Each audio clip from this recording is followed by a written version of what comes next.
नमस्कार। जिन किसान भाइयों ने गेहूं की खेती की थी और वो चाहते हैं कि हम उसी ज़मीन पर अब सब्जी की खेती करें, तो उनके लिए आज का वीडियो काफ़ी महत्वपूर्ण है। इस वीडियो पर मैं आपको बताऊंगा 5 फसलों के बारे में, जो कि यदि आप गेहूं कटाई के बाद लगाते हैं तो यकीन मानिए आपको मुनाफा अच्छा होने वाला है, कम लागत पर, वो भी कम समय पर। तो चलिए वीडियो के साथ करते हैं। मैं हूं राकेश साहू, आप देख रहे हैं एग्रो जीवन बातें किसान की। जानकारी पसंद आए तो वीडियो को लाइक करें, चैनल पहली बार चैनल को सब्सक्राइब जरूर करें। मैं आपको बताऊंगा किसी भी फसल को लगाने से पहले, सब्जी को लगाने से पहले आपको ज़मीन की तैयारी करनी पड़ती है। आपको बताने की ज़्यादा ज़रूरत नहीं है, लेकिन फिर भी बेसिक डोज की मैं आपको बताऊं कि डीएपी कम से कम 50 किलो, एमओपी कम से कम 25 किलो और सल्फर की मात्रा कम से कम 5 से लेकर 10 किलो तक अपनी फसल पर आपको डाल देना है। और ये जो बेसल खाद है आपको बेड के ऊपर ही डालना है। हो सके तो 4 से लेकर 5 टाली गोबर खाद आपको अपनी प्रति एकड़ ज़मीन पर डाल देना चाहिए। उससे काफ़ी आपको फायदा होने वाला है। अगर कीटक आते हैं ज़मीन संबंधी तो उसके लिए कार्बोपुरान की मात्रा आपको ले लेनी चाहिए। नीम खल लेंगे तो और भी आपको अच्छा उसका रिजल्ट मिलने वाला है। ये हो गई भैया ज़मीन की तैयारी। अब अगर हम मल्चिंग की बात करते हैं तो मल्चिंग आपको कम से कम 25 माइक्रोन आपको लगाना चाहिए।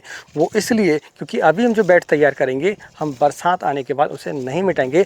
उसी ज़मीन पर, उसी बेड पर, उसी मल्चिंग पर हमें दूसरी फसल लगा देना है। तो आपको एक पंथ दो काज आपके हो जाते हैं, यानी कि खर्चा कम और मुनाफा आपका ज़्यादा होने वाला है। अब हम जानते हैं उन फसलों के बारे में जो यदि हम लगाते हैं गर्मियों के समय पर गेहूं कटाई के बाद तो आपको मुनाफा अच्छा होता है। तो पहली फसल है भैया बैगन। देखिए बैगन की मैं आपको बताऊं कि बैगन एक ऐसी फसल है जिस पर लागत कम आती है। सिर्फ फूड बरर और सूडर को यदि आपने संभाल लिया तो उसे कैसे संभालना है आगे हम इस वीडियो पर जानने की कोशिश करेंगे। बैगन पर खर्चा कम आता है, लागत कम आती है और साथ में मुनाफा आपको अच्छा आता है। लेकिन जिस समय पर हम अभी लगाने वाले हैं, यानी कि अप्रैल के महीने में अगर हम बैगन को लगाते हैं तो भैया भाव भी आपको अच्छे मिलते हैं। कारण क्या है कि जो भी किसान भाई पहले लगा चुका है बैगन को जनवरी फरवरी के महीने में, कुछ ने सितंबर अक्टूबर में लगाया था, वो चल रहा है अभी, तो वो सब जो है जून आते तक समाप्त हो जाता है। और जून के बाद आप देखेंगे तो बैगन के भाव आपको बहुत ही बढ़िया मिलते हैं। लेकिन कुछ सावधानियां भी हैं। ऐसा नहीं है कि आसान है बैगन की खेती करना, आसान नहीं है बिल्कुल। लेकिन यदि आप कर लेते हैं, उसका मेंटेनेंस अच्छे से कर लेते हैं तो यकीन मानिए आपको मुनाफा अच्छा होगा, भाव आपको मार्केट पर अच्छा मिलने वाला है। भाव की हम बात करें भैया तो कम से कम 30 रुपये किलो आपका बैगन होलसेल पर बिकता है और लगभग सभी जगहों पर बिकता है। ऐसा नहीं कि किसी विशेष मंडी पर बिकता हो। लेकिन ध्यान रखें, आपको कलर का चुनाव, वैरायटी का चुनाव अपने एरिया के हिसाब से करना होगा। वैरायटी में हम देखें तो हरे कलर में 2 वैरायटियाँ प्रमुख हैं। उनमें हर्ष है जो कि गोल आकार में आता है, वीनर कंपनी का है। दूसरा है उत्कल जो कि लंबे साइज में आता है, थोड़ा सा वो भी हरे कलर में आता है। अगर हम काले कलर की बात करते हैं तो 212 एक बहुत बढ़िया वैरायटी है जिसका उत्पादन सबसे अच्छा माना जाता है। इसके अलावा आप देखें अपने एरिया पर कौन सी वैरायटी चलती है, कौन सा कलर चलता है, कौन सा साइज चलता है, उसके आधार पर आप जो वैरायटी का चयन करेंगे तो आपको अच्छा मुनाफा होने वाला है। बैगन में फूड बोरर और सूट बोरर की समस्या आती है। उसके लिए फेरोमोन ट्रैप आपको जैविक नियंत्रण करना पड़ेगा, स्टिकी ट्रैप को आपको इस्तेमाल करना पड़ेगा। अगर आपको वो नहीं मिल पाते हैं तो आप हमसे संपर्क कर सकते हैं। बैगन पर जितने भी प्रकार के रोग आते हैं, जितने प्रकार के कीट आते हैं, उन सभी का निदान हमारी ई बुक पर है। हमने बैगन की फसल के लिए, टमाटर की फसल के लिए, खीरा है, लौकी है, करेला है, गिलकी है, इनके लिए ई बुक लिखी हुई है। यदि आप वो चाहते हैं तो आप हमसे व्हाट्सएप पर संपर्क कर सकते हैं हमारे दिए गए नंबर पर। साथ में उसकी लिंक जो डिस्क्रिप्शन पर भी है, आप वहाँ से भी हमसे संपर्क कर सकते हैं। देखिए आप अगर ई बुक को लेते हैं तो आपको टोटल जानकारी एक ही जगह पर मिल जाती है। जानकारी आपको कई जगहों से मिलती है, लेकिन अगर आपको एक जगह पर मिल जाती है तो काफ़ी आसानी होती है, खासकर नए किसानों के लिए, तो आप ले सकते हैं। तो चलिए आगे बढ़ते हैं हम दूसरी फसल के बारे में। दूसरी फसल है भैया लौकी।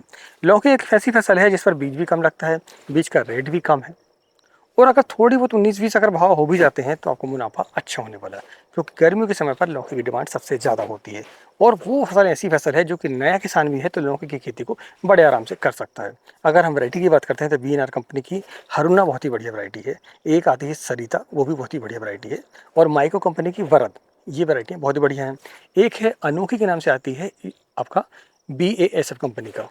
इनमें से कोई भी आप वैरायटी अपने एरिया के हिसाब से लगा सकते हैं। अगर आप गांव साइड में रहते हैं तो आपके यहाँ लंबी लौकी चल जाती है, लेकिन अगर आप शहर की मंडी की हम बात करते हैं तो लगभग 1 फीट साइज और वजन उसका लगभग 1 केजी वाली वैरायटी जितनी भी है वो बढ़िया आपको भाव देती है। तो आपको अपने एरिया के हिसाब से देखना पड़ेगा, अपनी मंडी के हिसाब से देखना पड़ेगा। तीसरी फसल है भैया खीरा। गर्मियों के समय पर खीरे की डिमांड सबसे ज़्यादा होती है क्योंकि इसमें 70% पानी होता है, बाकी 30% दूसरे मटेरियल होते हैं। और जैसा कि आप जानते हैं कि शरीर में भी 70% पानी है और बाकी 30% कुछ और है। तो ये जो खीरा है ये गर्मियों में पानी की पूर्ति शरीर पर हमारे करता है, साथ में डाइजेशन को अच्छा लाता है। तो शादी विवाह में इसकी डिमांड काफ़ी होती है, खासकर गर्मियों के समय पर। और लोग सलाद को भी घरों में भी काफ़ी इस्तेमाल करते हैं। तो खीरे की फसल को यदि आप लगाते हैं तो बेचने की कोई समस्या नहीं है। मार्केट की अगर हम बात करते हैं, भाव की अगर हम बात करते हैं भैया, तो आपको भाव अच्छे मिलेंगे। कारण ये कि इसकी डिमांड सबसे ज़्यादा होती है इस समय पर, खासकर गर्मियों के समय पर।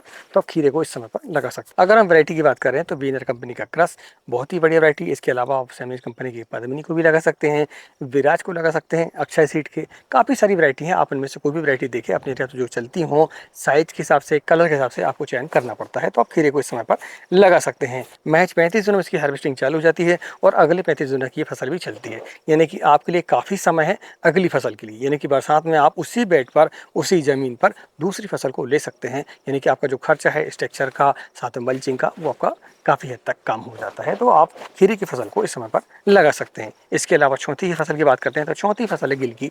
कई जगहों पर इसे नेनुआ भी बोला जाता है। तो आप इस समय पर गिल की, नेनुआ को लगा सकते हैं। वैरायटी की अगर हम बात करते हैं, वीनर कंपनी का आलोक वैरायटी बहुत ही बढ़िया वैरायटी है। आप अपने एरिया के साथ देखें कि आप यहाँ कौन सी चलती है, उसके हिसाब पर लगा सकते हैं। नेनुआ में खास बात यह है कि बहुत ही कम 45 दिनों में इसकी हार्वेस्टिंग चालू हो जाती है। साथ में उत्पादन बहुत ही बढ़िया आता है। कम समय की फसल है, कम लागत की फसल है और ज़्यादा समय तक चलने वाली फसल है, यदि आपने प्रबंधन अच्छे से कर लिया तो। अब हम बात करते हैं पांचवी फसल के बारे में, जो कि हमारी आखिरी फसल है। वो है भैया बीन्स। बीन्स एक ऐसी फसल है जिसकी 12 मासी डिमांड आपकी होती है। यदि इस समय पर बीन्स को आप लगाते हैं तो आपको भाव अच्छे मिलेंगे। कारण एक इसकी डिमांड सबसे ज़्यादा होती है। अगर हम वैरायटी की बात करते हैं तो वैरायटी में अगर आप हाइब्रिड लगाना चाहते हैं तो अंकुर कंपनी की डबल एक्सल, दूसरा है आपके धरती सीड की बबली और एक आती है सनी। ये तीन वैरायटियाँ हाइब्रिड हैं, बहुत ही बढ़िया उत्पादन देती हैं और काफ़ी लंबे समय तक ये चलती हैं। अगर आपको किसी फसल का सीड नहीं मिल पाता है तो आप हमसे संपर्क कर सकते हैं हमारे व्हाट्सअप नंबर पर। हम अब तक वो पहुंचा देते हैं डिलीवरी के माध्यम से। तो ये जो 5 फसलें आपको मैंने बताई है, या तो ये बेलवर्गीय हैं या फिर झाड़ीनुमा है। आप इनके अलावा पत्तेदार सब्जियों को भी लगा सकते हैं। अभी तक जानकारी पसंद आई तो वीडियो को लाइक करें और पहली बार चैनल को सब्सक्राइब जरूर करें। उनमें अगर हम देखें पत्तेदार सब्जियों में, तो पालक को आप लगा सकते हैं इस समय पर, कम समय पर अच्छा उत्पादन आपको मिलता है। धनिया को लगा सकते हैं आप, धनिया की काफ़ी डिमांड होती है। तीसरा है लाल भाजी, और भी चौलाई भाजी वगैरह आती है। आप किसी भी भाजी को अगर लगाते हैं तो 35 से लेकर 45 दिनों में इसकी हार्वेस्टिंग हो जाती है। कई बार हमें 2 बार 3 बार भी कटाई इसकी मिल जाती है। तो आप पत्तेदार सब्जियों को लगाते हैं तो कम समय पर, कम लागत पर अच्छा मुनाफा आप कमा सकते हैं। इसके अलावा भी और फसलें हैं जो कि अनाज वर्गीय फसलें हैं और कम समय पर, कम लागत पर आपको मुनाफा देती हैं। उनमें हम देखें तो उड़द है और मूंग है। दोनों फसलें ऐसी है जिस पर सीड रेट कम है, यानी कि सीड की जो मात्रा है आपकी महज 10 किलो लगती है प्रति एकड़ के हिसाब से। उस पर सरकार काफ़ी प्रमोट कर रही है, यानी कि उसके दाम अच्छे हैं, सरकार खरीदती भी है, मूंग को भी और उड़द को भी। तो आप इस समय पर, यानी कि गेहूं कटाई के बाद लगाते हैं भैया, तो आपको अच्छा खासा मुनाफा होने वाला है इन सभी फसलों पर। आज की जानकारी कैसी लगी प्लीज़ हमें कमेंट करके जरूर बताएं। आप गर्मी पर कौन सी फसल लगाना चाहते हैं हमें कमेंट करके जरूर बताएं। मिलते हैं एक नई वीडियो में एक नई जानकारी के साथ। नमस्कार, जय हिंद, जय किसान, जय जवान।